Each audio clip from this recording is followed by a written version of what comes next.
नमस्कार दोस्तों, आज की वीडियो में रिटर्न प्रोसेसिंग का स्टेटस देखेंगे। अगर आपकी रिटर्न प्रोसेस नहीं हुई है तो आपको क्या चीज़ चेक करनी है, अगर आपकी प्रोसेस हो चुकी है तो उस केस में अगर आपको कोई नोटिसेस आए हैं तो उसको कैसे चेक करना है वो भी हम डिस्कस करेंगे। बिफोर स्टार्टिंग दिस वीडियो, अगर आप चैनल पर नए हैं तो चैनल को सब्सक्राइब कर लेना, बेल आइकन क्लिक करना। Let's start the video. सबसे पहले हम बात करें 20 अगस्त का जो रिटर्न प्रोसेसिंग का स्टेटस था। 20 अगस्त को 1 करोड़ 33 लाख लोगों की रिटर्न अप्रॉक्स प्रोसेस हो चुकी थी। अगर वही स्टेटस हम करंट डेट में देखते हैं गाइस यहाँ, तो उसके लिए आपको इनकम टैक्स पोर्टल में जाना है। यहाँ पे स्टैटिस्टिक्स पे आपको जाना है गाइस यहाँ पे।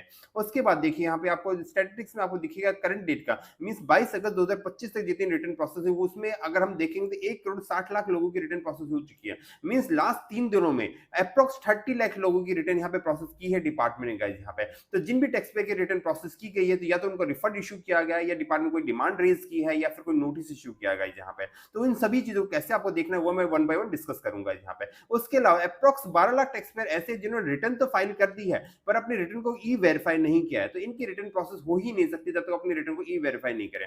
सो इन सभी 12 लाख टैक्स पेयर से यही रिक्वेस्ट है अपनी रिटर्न को टाइमली वेरीफाई कर ले ताकि आपके रिटर्न की प्रोसेसिंग स्टार्ट हो। तो गाइस जिनकी भी रिटर्न वेरीफाई नहीं हुई तो उनको इनकम टैक्स पोर्टल पे लॉगिन करना है, ई फाइलिंग वाले ऑप्शन जाना है, ई वेरीफाई योर रिटर्न पे आप क्लिक करेंगे। उसके बाद जो भी आपकी रिटर्न आपने फाइल की थी उसका एक्नॉलेज नंबर आपको डालना है, उसको सर्च करना है, उसको आधार ओटीपी के बेसिस पे यहाँ पे वेरीफाई करना है गाइस यहाँ पे। उसके अलावा बात करते हैं गाइस जिन भी टैक्स पेयर का कोई भी रिफंड इशू किया गया तो उसको कैसे चेक करना है। तो आपको यहाँ पे नो या रिफंड स्टेटस में जाना है गाइस, सर्विस वाले टैब में जाएंगे, नो या रिफंड स्टेटस पे आप क्लिक करेंगे यहाँ पे। उसके बाद ऑटोमेटिक आपका पैन नंबर यहाँ पे आ ही जाएगा। उसके बाद आपको असेसमेंट सेलेक्ट करना है। अगर आपका रिटर्न प्रोसेस हो चुका है तो यहाँ पे रिफंड का स्टेटस दिखेगा, नहीं तो आपके अभी भी रिटर्न अगर प्रोसेसिंग में है तो उसको रिटर्न अंडर प्रोसेसिंग का स्टेटस दिखेगा, तो उसको सबमिट करना है यहाँ पे। देखिए अगर आपके रिटर्न अगर प्रोसेसिंग में तो आपको यहाँ पे सिंपल सा रिटर्न अंडर प्रोसेस में ही दिखेगी, आपको यहाँ पे कोई रिफंड का स्टेटस नहीं दिखेगा यहाँ पे। अगर आपका रिफंड इशू कर दिया गया है तो उस केस में आपको यहाँ पे डेट ऑफ रिफंड इशू दिखेगा, किस बैंक अकाउंट में आपका रिफंड गया है वो आपको यहाँ पे अपडेट किया जाएगा, किस यूटीआर नंबर से आपको ये रिफंड गया है वो भी अपडेट किया जाएगा यहाँ पे। या आपकी कोई भी डिमांड थी उसको एडजस्ट किया है तो उसकी डिटेल भी यहाँ पे दी गई।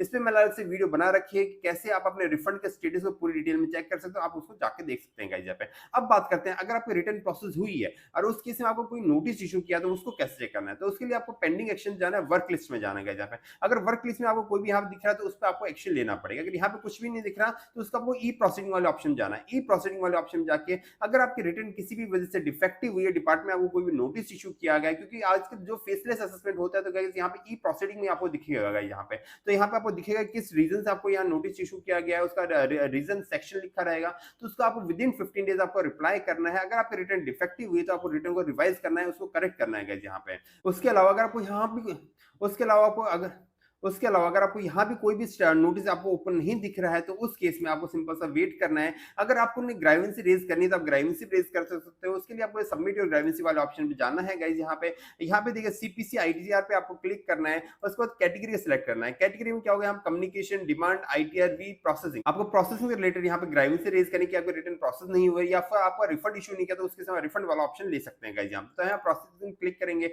उसके बाद सब कैटेगरी सेलेक्ट करेंगे कि किस वजह से आप यहाँ पे ग्राइवेंसी रेज करना चाहते हो, तो जो भी आपका ऑप्शन है वो आप सिलेक्ट करेंगे। उसके बाद अदर प्रोसेसिंग पे आप जा सकते हैं अगर आप उसका केवल रिटर्न प्रोसेस से रिलेटेड आप स्टेटस जानना चाहते हैं। उसके बाद आपको यहाँ पे कंटिन्यू पे क्लिक करना है। उसके बाद आपको असेसमेंट सेलेक्ट करना है, 25 26 आपको सिलेक्ट करना है। तो यहाँ पे सिंपल से ग्राइवेंसी में क्या लिखना है कि आपने किस दिन अपनी रिटर्न को फाइल किया था, किस एक्नॉलेजमेंट नंबर से रिटर्न को फाइल किया था और वो अभी प्रोसेस नहीं हो रही तो काइंडली उसको प्रोसेस करने की रिक्वेस्ट करते हैं गाइस यहाँ पे। तो यही सिंपल से ग्राइवेंसी लिख के आपको सिंपल से यहाँ पे अगर कोई अटैचमेंट लगानी नहीं, उसकी कोई मैंडेटरी रिक्वायर नहीं, यहाँ पे सबमिट कर देंगे अपनी इस ग्राइवेंसी को गाइस यहाँ पे। तो गाइस अगर आपकी रिटर्न प्रोसेस नहीं है तो सिंपल से आप ग्राइवेंसी रेज कर सकते हैं। अगर रिटर्न प्रोसेस हो चुकी है तो उस केस में अगर आपकी कोई डिमांड आई तो ई प्रोसीडिंग वाले ऑप्शन में जा सकते हैं, या रेस्पॉन्स टू आउटस्टैंडिंग डिमांड भी आपको दिख सकते हैं। पिछले साल कोई डिमांड है तो वो आपको यहाँ पे ओपन करने से, आपको क्लिक करने से दिख जाएगा यहाँ पे। तो उसका रेस्पॉन्स आपको करना पड़ेगा यहाँ पे। इसी तरह आपका अगर कोई भी आपका रिफंड इशू किया तो नो ईयर स्टेटस में जाके चेक कर सकते हैं। अगर आपकी रिटर्न प्रोसेस हुई है और उसमें आपकी जो डिमांड है उसको एडजस्ट किया गया है, मींस उस केस में ब्लू कलर का आपको यहाँ पे इंटीमेशन लेटर मिलने वाला है,